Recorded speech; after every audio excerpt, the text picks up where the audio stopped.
जो बनी थी, जो हमारे स्वर्गीय पिता केदारनाथ पांडे जी ने जो बनवाया था, उस नियमावली का प्रोविज़न यही था कि शिक्षकों को ऐच्छिक स्थानांतरण दिया जाएगा।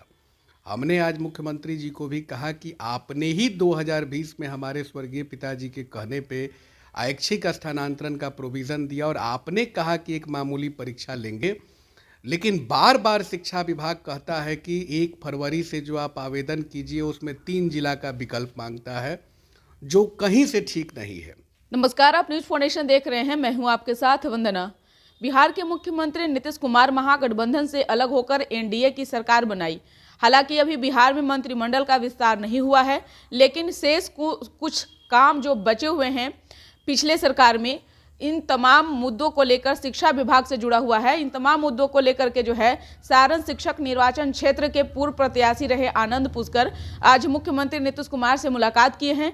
क्या मुलाकात के दौरान इनकी बातें हुई हैं, इन्हीं से बात करते हैं। आज आपकी मुलाकात मुख्यमंत्री से हुई, किन किन मुद्दों पर मुख्य आपने बात की है?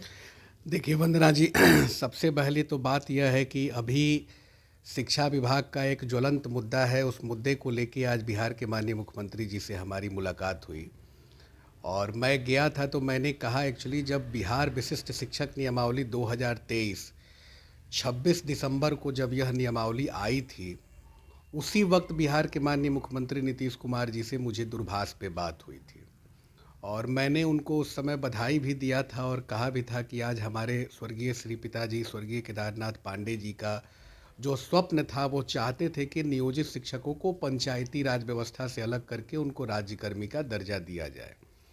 तो उस समय बिहार की सरकार ने ऐतिहासिक निर्णय भी लिया था और पंचायती राज व्यवस्था से उन्होंने अलग करने की जो बात कही, और उस वक्त ही बिहार के माननीय मुख्यमंत्री जी ने मुझे कहा भी था, दूरभाष पे भी कहा कि जो संशोधन आप चाहते हैं वो हमारे प्रधान सचिव जो है, मुख्यमंत्री जी के प्रधान सचिव अनुपम कुमार जी को आप दे दीजिए, उसमें जो संशोधन होगा उस संशोधन को हम लोग कराएंगे।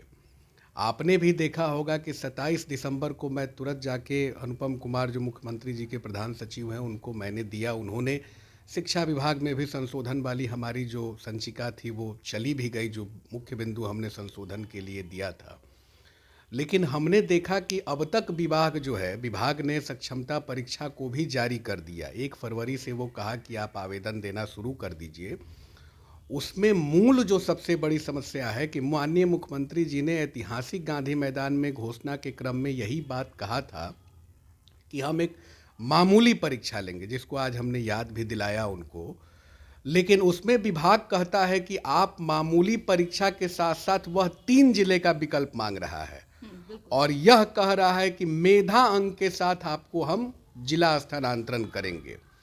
तो हमने माननीय मुख्यमंत्री जी को यही कहा कि 2020 की जो नियमावली जो बनी थी, जो हमारे स्वर्गीय पिता केदारनाथ पांडे जी ने जो बनवाया था, उस नियमावली का प्रोविज़न यही था कि शिक्षकों को ऐच्छिक स्थानांतरण दिया जाएगा।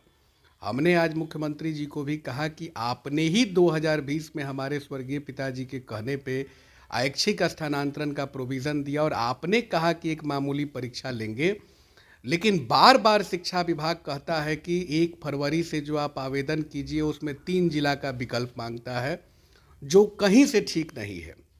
मान लीजिए कि जो इंसान 17 साल सेवा कर लिया हो, किसी की सेवा 2 बरस हो, किसी की सेवा 5 बरस हो, किसी की सेवा 10 बरस हो, और वैसे शिक्षक को अगर जिला स्थानांतरण करना पड़े तो यह बड़ी मुश्किल की बात है।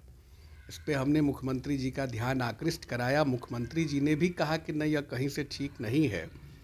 दूसरी बात हुई कि जो यह बीपीएससी वाले जो शिक्षकों की बहाली हुई, तो पहले चरण में बहुत सारे हमारे नियोजित शिक्षकों ने फार्म को भर दिया था और फार्म जो वो भरे तो बहुत सारे शिक्षक हमारे क्वालिफाई हो गए थे।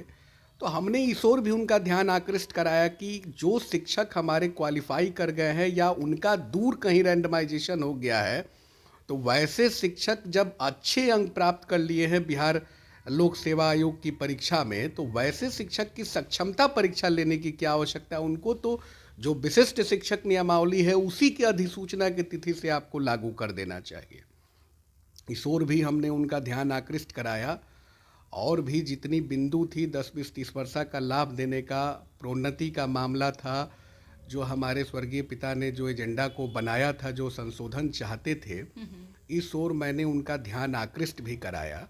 मुख्यमंत्री जी ने अपने प्राइवेट सेक्रेटरी को कहा भी कि आप शिक्षा विभाग के लोगों को बुलाइए और यहाँ बैठाइए और यह जो पत्र है वो पत्र हमको वहाँ दीजिएगा। अभी तक हमारे कहने के बाद संशोधन नहीं किया विभाग, यह बात माननीय मुख्यमंत्री जी ने आज कहा। तो हम लोग तो आशान्वित हैं, हम लोग तो शिक्षक की आवाज़ उठाते रहे हैं निश्चित हमारे। तौर पे। लेकिन आनंद पुष्कर जी, क्या लग रहा है, अब नई सरकार की गठन हुई है बिहार में और लोगों की भी बहुत उम्मीद है इस सरकार से। आपको लगता है कि इस सरकार में जो है तमाम चीज़ों पर क्लियर हो जाएगी बात? देखिए वंदना जी, सबसे बड़ी बात है कि हमारे पिताजी, सरकार जो भी रही हो, हमारे पिताजी का स्वप्न एक ही था कि वह शिक्षक के हित के लिए लगातार आवाज़ उठाते रहे। आपने भी देखा होगा कि मेरी भी यही सोच रही है कि हमारे पिता स्वर्गीय श्री केदारनाथ पांडे जी ने जो स्वप्न शिक्षकों के लिए देखा है, उन स्वप्न को मैं कैसे भी करके पूरा कराऊं। एक जो स्वप्न उनका था कि पंचायती राज व्यवस्था से शिक्षकों को अलग कराना है, जो पूरा होने के कगार पे है, उसमें कुछ त्रुटि है, उसको संशोधन कराने के लिए हम लोग लगे हुए हैं। तो हम लोग की अपेक्षाएं भी है, उम्मीद भी है कि यह जो त्रुटियां जो नियमावली में बनी है, जो शिक्षा विभाग के मुफस्सिल पदाधिकारी जो अपने हिसाब से कलम चलाते हैं, तो उनकी जो कलम जो चली है अपने हिसाब से, देखिए यह बहुत सिंपल फॉर्मूला है। आपने कहा कि सक्षमता परीक्षा लेते ही हम उनको राज्यकर्मी देंगे और फिर आप उसमें एक पेज को फंसा दे रहे हैं। तो यह तो शिक्षकों को टॉर्चर करने का काम कर रही है विभाग ना, किसी की भी सरकार हो, मैं सरकार पे नहीं जाता हूं। हमारा मूल उद्देश्य यही है कि शिक्षकों की जो लंबित मांगे रही है वह लंबित मांगे पूरी होनी चाहिए और उनकी जो नियमावली है वो उस नियमावली में संशोधन भी होना चाहिए, उनकी जो मूल नियमावली है। और हम लोग आश्वस्त हैं, मुख्यमंत्री ने आज कहा है, आज बड़ी सकारात्मक चर्चा भी हुई है और हमारे अंदर जब तक सांस है, स्वर्गीय केदारनाथ पांडे जी का ही खून हमारे अंदर है। वह जिस तरह से शिक्षकों के लिए आवाज़ को बुलंद करते थे, उनकी लड़ाई को लड़ते थे, उसी तरह से यह आनंद पुष्कर भी शिक्षकों के लिए अंतिम सांस तक लड़ता रहेगा। अगर हमारी सरकार हो, चाहे हमारी सरकार नहीं हो, जिसकी भी सरकार हो, शिक्षक के लिए हमारी आवाज़ कभी बंद होने वाली नहीं है।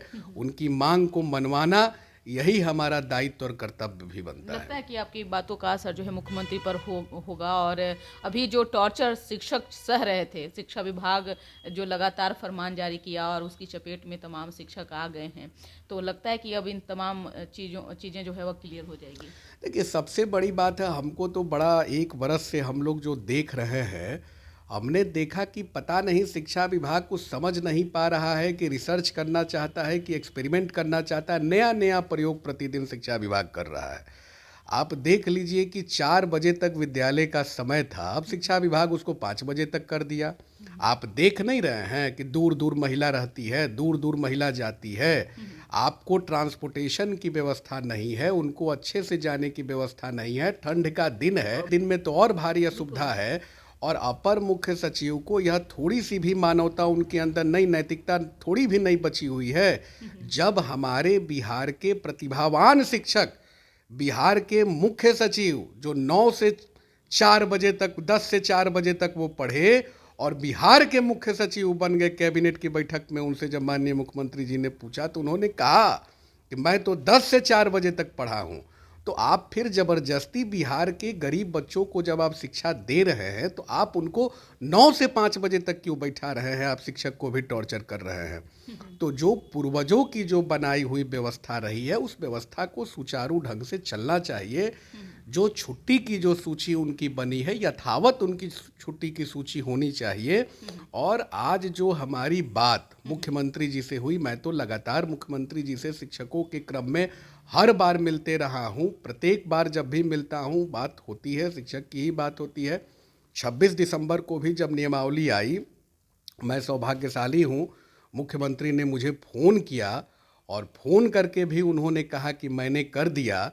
तो हमारे पिता की जो बनाई हुई यह शिक्षकों के लिए जो नियमावली है उसको उन्होंने अधिसूचित किया, लेकिन जो पेच विभाग ने फंसाया है उस पेच का संशोधन के लिए हम मिले मुख्यमंत्री जी से। उन्होंने आश्वस्त भी किया है, विभाग को भी उन्होंने कहा अपने प्राइवेट सेक्रेटरी को बुलाने के लिए, तो हम लोग तो आश्वस्त ही हो सकते हैं कि जल्दी से यथाशीघ्र संशोधन हो, ताकि हमारे शिक्षकों के ऊपर जो यह आपदा विपदा की जो संकट आ रही है वो आपदा विपदा से उनका निवारण हो पाए। बहुत बहुत शुक्रिया बात करने के लिए।